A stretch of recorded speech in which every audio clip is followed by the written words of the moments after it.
Flight प्लॅनच्या बाबतीत तिथं एक गोपी नावाचा व्हीएसआयचा हँडलर आहे, लय करामती आहे, मुंबईमध्ये तो बसतो. आता हे काय करतात, फ्लाईट प्लॅन हे मॅन्युप्युलेट करू शकतात. हा जो इन्व्हेस्टिगेशनला उशीर चाललाय ना, त्याचा पुढे जाऊन मी पुरावे देणार आहे ना, त्याच्या शेवटच्या बाजूला तर खूप वेगळे पुरावे त्याच्यामध्ये आहे. थर्मल इन्सुलेशन आहे आणि हा जो भाग आहे हा अॅल्युमिनियमचा आहे. म्हणजे विमानाची बॉडी ज्याची बनली आहे तो भाग आत असतो आणि त्याच्या आत हा ब्लॅक बॉक्स असतो. त्यामुळे हे जे काय सांगतात ना की हे घडलं असेल ते घडलं असेल आणि ते जळलं, ती माहिती हे मॅन्युप्युलेशन आहे.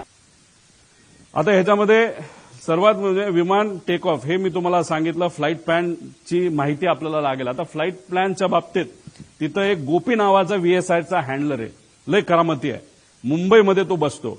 आता हे काय करतात, फ्लाईट प्लॅन हे मॅन्युप्युलेट करू शकतात.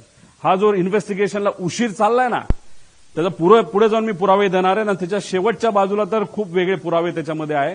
तर त्याच्यामध्ये मुद्दामून कागदपत्र बनवण्याचं काम हे व्हीएसआर कडनं सुरू आहे असं आमचं तिथं मत आहे. आणि याच्यामध्ये जर तुम्हाला डॉक्युमेंटेशन बघायचं असेल, इन्व्हेस्टिगेशन एजन्सीला सांगायचे ईमेलचे पुरावे तिथं बघितले पाहिजे. कारण हेड ऑफिस दिल्लीला आहे, दिल्लीवरनं फ्लाईट प्लॅन हा खाली या गोपीकडे आला असावा, गोपीने ते प्रिंट केला असावा, त्याच्यावर सह्या घेतल्या असाव्या. त्यामुळे फ्लाईट प्लॅन आणि हे सगळे डॉक्युमेंटेड, हे कागदी डॉक्युमेंट न घेता सीसीटीव्हीच्या खाली केलेले त्या तारखेचा सीसीटीव्ही असणारे, नाहीतर ईमेलचं प्रूफ त्याच्यामध्ये बघा. हे जे कागदपत्र आता ते सगळे मॅन्युप्युलेट करतील एका खोलीमध्ये बसून, कुपा करून कागदाला कागद जोडण्याचा प्रयत्न त्या ठिकाणी फक्त करण्यासाठी करू नका. डिजिटल प्रूफ आम्हाला पाहिजे, ही मागणी आमच्या महाराष्ट्रातल्या लोकांची आहे. पुढे आता ब्लॅक बॉक्स पुढे जळतो का? आता ह्याच्यामध्ये काय सांगितलंय की ब्लॅक बॉक्स जळला, त्यातली माहिती नाही मिळाली, बरंच काय आहे. आता हे काल परवा तुम्ही बघितलं असेल, सगळ्या तज्ज्ञांनी सांगितलंय की 1100 डिग्री सेल्सिअसला 1 तास जर हा आगीत पडला असेल, ते सुद्धा 1100 डिग्री सेल्सिअसला, तरच कुठं ना कुठं तरी हा ब्लॅक बॉक्सला फटका बसू शकतो. याच्यामध्ये 2 भाग असतात. एक व्हॉइस, मागे घ्या, व्हॉइस रेकॉर्डिंग असतं ज्याला सीव्हीआर म्हणतात, आणि एफडीआर असतं. एफडीआर म्हणजे जे आम्ही म्हणतोय त्याला काही गोष्टी बंद केल्या, मग त्याचं जे हाईट असेल, स्पीड असेल, ह्याचा सगळा डेटा असतो, तो त्याच्यामध्ये एफडीआर मध्ये असतो. आता प्रेशर, जर 6000 मीटर खोलीपर्यंत जे प्रेशर असतं पाण्याचं, त्या प्रेशरला हा ब्लॅक बॉक्स टिकू शकतो, 1 महिना टिकू शकतो. हे प्रेशर अतिरिक्त सांगितलंय 6000, म्हणजे समुद्रात वेगळं असतं. मग कितीतरी हजार हत्ती त्याच्यावर उभे केले, एवढं प्रेशर त्याच्यामध्ये असतं. आणि आगीच्या बाबतीत मी सांगितलंय. आता आगीच्या बाबतीत लोक म्हणतील रे असं नाही, तिथं खूप मोठा ब्लास्ट झाला. एक तुम्ही समजून घ्या, तिथं बरेचसे कागद हे न जळलेले तुम्हाला दिसले. त्याचं कारण असं, तो भपका जो स्फोटचा असतो तो काही सेकंदासाठी असतो आणि तो नंतर विझून जातो. त्यामुळे कागद सुद्धा जळलेला नाही. त्याची सेम थिअरी या बाबतीत आहे. तो भपका अंदाजे 1001 डिग्री सेल्सिअसच्या आसपास, नंतर त्याच्यापेक्षा खाली असू शकतो, असं आमचं त्याच्यामध्ये मत आहे. पुढे आता ह्याच्यामध्ये हा जो भाग आहे, हा विमानाची बॉडी काय असते, अॅल्युमिनियम अलॉय असते.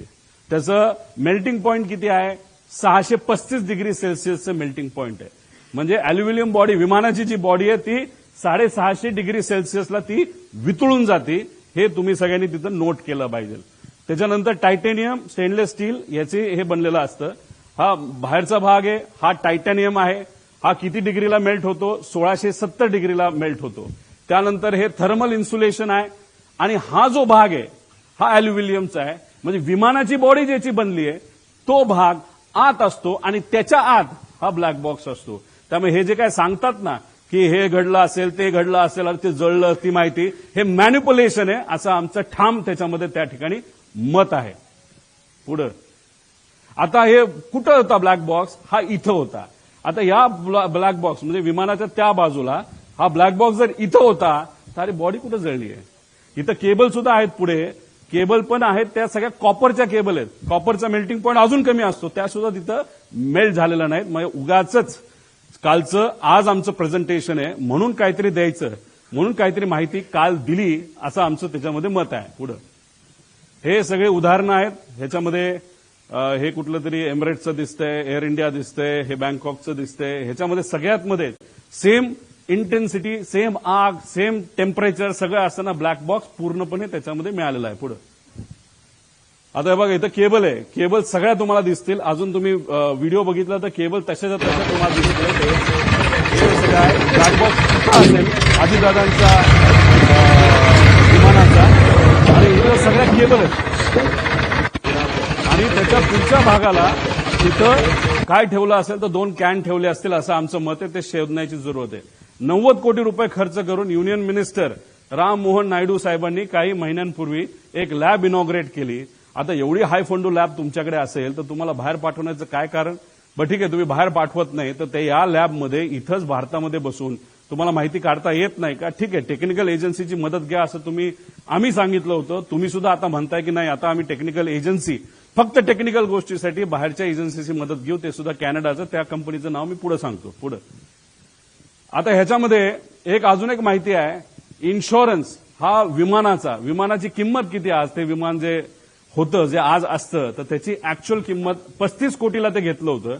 पण ज्या पद्धतीचं त्याचं इंजिनची क्वालिटी आणि काही आकडे आणि पॅरामीटर्स बघितले ते आज 10 ते 15 कोटीला जास्तीत जास्त विकू शकले असते. इतकी वाईट परिस्थिती त्याची आहे.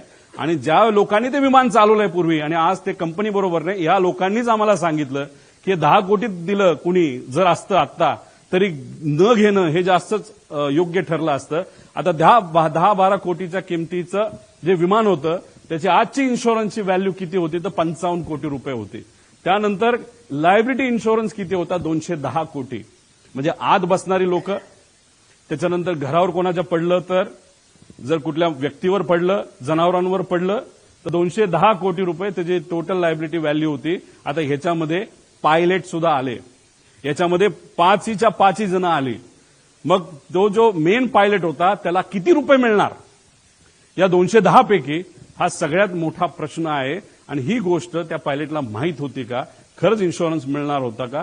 या बाबतीत स्पष्टीकरण होणं महत्वाचं आहे. पुढे आता ह्याच्यामध्ये अकाउंटेबल मॅनेजर कोण आहे कोणाच माहित नाही. डीजीसीएला सुद्धा माहित नाही. त्यांच्या वेबसाईटवर सुद्धा यांचं नाव काढून टाकलंय. Chief of flight safety, director of training. ह्या अकाउंटेबल मॅनेजरचं इंटरव्ह्यू हा डीजीसीए घेतं आणि डीजीसीए इंटरव्ह्यू घेतल्यानंतर त्यांनी अप्रूव्ह केल्यानंतर हा फ्लाईट मॅनेजर आपल्याला त्या ठिकाणी मिळतो. म्हणजे हा जो अकाउंटेबल मॅनेजर, जसं महाराष्ट्र सरकारचं माझ्या अंदाजाने कोणतरी एक आहे, त्याचं नाव शर्मा का असं काहीतरी नाव आहे, ते आपले सेफ्टी ऑफिसर आहेत. त्यांचा इंटरव्ह्यू डीजीसीएला घेतला, मग त्यांना तिथं हे केलं. तर ही माणसं कुठे आहेत? यांचा इंटरव्ह्यू तुम्ही केलाय का? यांचं इन्व्हेस्टिगेशन तुम्ही केलंय का? कारण का अकाउंटेबल मॅनेजर हा रिस्पॉन्सिबल असतो. त्यांनी तिथे ईमेल केले पाहिजे. त्यामुळे जी कालची नोटीस जी आलेली आहे, नाहीतर एक्सप्लेनेशन जे डीजीसीएला दिलेलं त्याच्या खालच्या बाजूला 2 नाहीतर सीसी अकाउंटेबल मॅनेजर केलेलं आहे.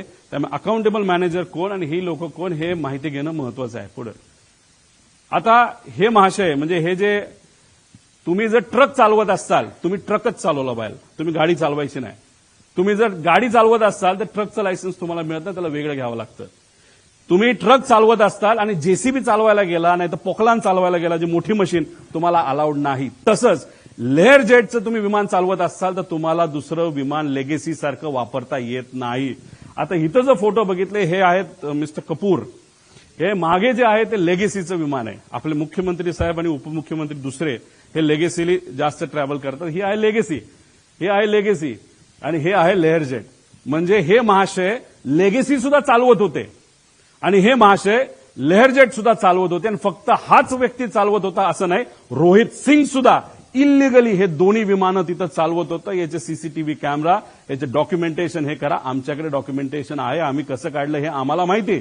पण या डीजीसीएला आम्हाला सांगायचं आणि इन्व्हेस्टिगेशन अधिकाऱ्यांना आणि ऑफिसरला सांगायचंय, कृपा करून कागद रंगवारंगवी करणं हे तुम्ही सोडून द्या. आणि जर करत असाल तर ते चुकीचं आहे.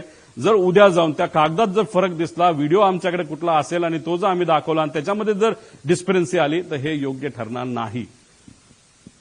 त्यामुळे इथं एक खूप मोठी इलिगॅलिटी आहे. त्यानंतर तुम्ही दारू पिलाय का नाही तर हे बीए करावं लागतं. हे अशा पद्धतीचं मशीन असतं. पण अनफॉर्च्युनेट हे जे मशीन आहे हे आहेत एक यंग पायलट आहे, यांचा व्हिडिओ आम्ही आमच्या लेवलनी त्या ठिकाणी काढला. हे असं फुंकावं लागतं, असा व्हिडिओ काढावा लागतो की बाबा फुंकतोय आणि दाखवावं लागतं 0% दारू आहे. तसंच हे राईटचे महाशय आहेत, हे वेगळेच आहेत. ह्याचं नाव काय, ह्याचं नाव कोणतरी फॉरेनर आहे, तो पुढे असेल कदाचित.